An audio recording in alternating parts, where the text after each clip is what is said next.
Voyage au cœur de la vie, ici et ailleurs. Space, en partenariat avec l'Agence spatiale européenne. Changement climatique, catastrophes naturelles, crise humanitaire. Les défis d'aujourd'hui nécessitent l'accès à une information rapide sur ce qui se passe au sol. Nous avons besoin d'une surveillance constante de l'évolution de l'environnement global, tout en restant capable d'exercer rapidement un contrôle sur une région bien précise en cas de besoin.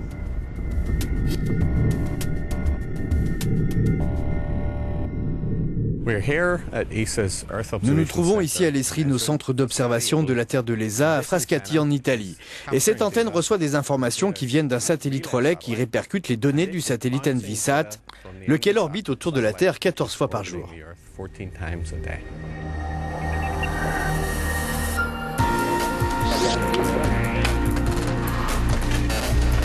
Au Centre européen pour l'observation de la Terre, les données satellitaires sont reçues en permanence, analysées, archivées et distribuées dans le monde entier.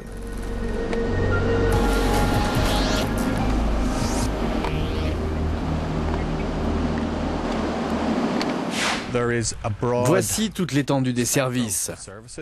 Ce qu'il est important de comprendre au sujet des satellites qui contrôlent la Terre, c'est qu'ils sont très souples. Ils peuvent ainsi contrôler la couverture de la glace au-dessus de la Baltique pour déterminer la meilleure et la moins coûteuse en carburant des routes maritimes. Ils peuvent aussi estimer l'étendue des forêts tropicales et déterminer les taux de déforestation. Autre danger qui menace les forêts, dont les forêts européennes, les incendies. Les images satellites permettent de déterminer l'étendue des feux comme ceux qui se sont déclarés en Grèce au cours de l'été 2007.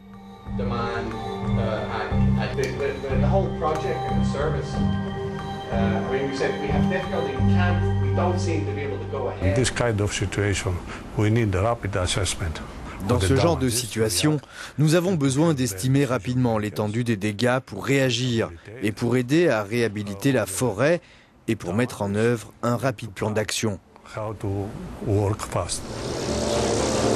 Lors de cette vague d'incendie qui a coûté la vie à 84 personnes, les autorités grecques ont sollicité l'aide de l'Europe en demandant notamment des images satellitaires haute définition de quelques 3000 km² de forêts dévastées.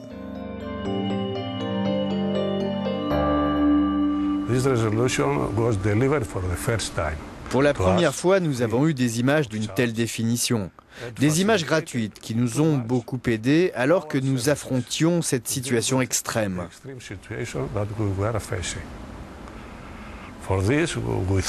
Nous sommes reconnaissants envers ce programme parce que dans le cas contraire, nous aurions dû utiliser des avions pour photographier toute la zone.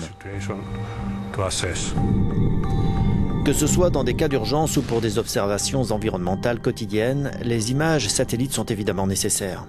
Mais aujourd'hui, l'Europe ne dispose pas de suffisamment de satellites pour assurer une veille permanente. Le prochain objectif des chercheurs et des décideurs européens, c'est un contrôle global pour l'environnement et la sécurité. On l'appelle déjà le GMES, aussi connu sous le nom de Copernicus, soit un système planétaire d'acquisition et de fourniture des données accessibles depuis l'espace, mais aussi depuis des détecteurs plus classiques. Look at the case of disasters. Si on veut prendre en compte des catastrophes, cela veut dire qu'il faut disposer d'une organisation qui, 24 heures par jour et 365 jours par an, peut répondre à un appel provenant du monde entier et peut donner l'ordre à des satellites d'acquérir immédiatement des informations sur une zone donnée, de les traiter et d'en faire ressortir les informations les plus importantes avant de les communiquer à ceux qui en ont besoin sur le terrain.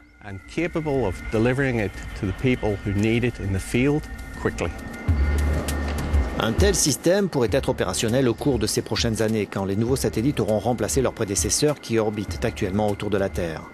Les systèmes d'observation, qu'ils soient optiques ou radars, sont nécessaires pour prendre une image complète, quelles que soient les conditions météo.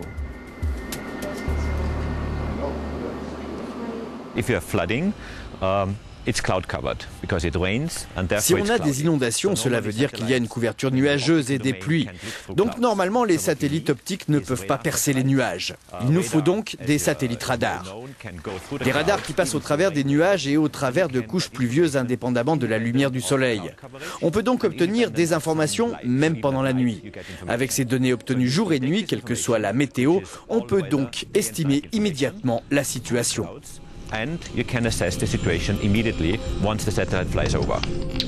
Développé dans un premier temps il y a une dizaine d'années comme un projet scientifique, le GMES évolue actuellement vers un système de services opérationnels qui dispose de fonds et de recherche internationaux. L'Union européenne couvre les coûts et prend en charge la gestion de ce futur service. Le GMES représente en fait un grand pas en avant, si on prend comme exemple des projets qui ont été menés à bien avec de nombreux utilisateurs concernés, mais seulement sous la forme de tests. Cette fois-ci, ces services passeront en phase opérationnelle. C'est assez similaire à ce qui a été fait il y a 25 ans dans le domaine de la météorologie. L'échelle du projet est véritablement globale. Avec le GMES, il sera possible d'observer et même de prévoir un spectre complet de plusieurs indicateurs environnementaux. On pourra ainsi avoir des prévisions complètes et fiables de la composition chimique de l'atmosphère plusieurs jours à l'avance, à l'instar des prévisions météorologiques actuelles. D'ici 10 ans, on disposera d'un bien meilleur accès à l'information grâce au GMES. On aura un mélange des observations satellites avec les données relevées au sol, en mer ou dans les airs. En comparant ces informations avec les modèles de prévision, on devrait bien connaître l'état de l'environnement. 5 types de satellites sont développés dans le cadre de ce projet. Dénommés Sentinels, ils permettront de couvrir les espaces et les périodes encore non prises en compte, et ce, pour un usage quotidien.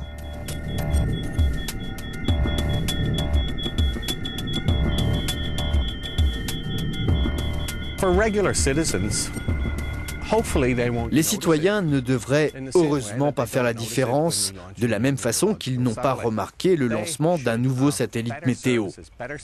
Ils devraient avoir de nouveaux services, une meilleure sécurité. Les organisations locales, régionales et nationales qui prennent en compte l'environnement devraient disposer de meilleures données pour prendre ainsi plus rapidement de meilleures décisions au service des citoyens.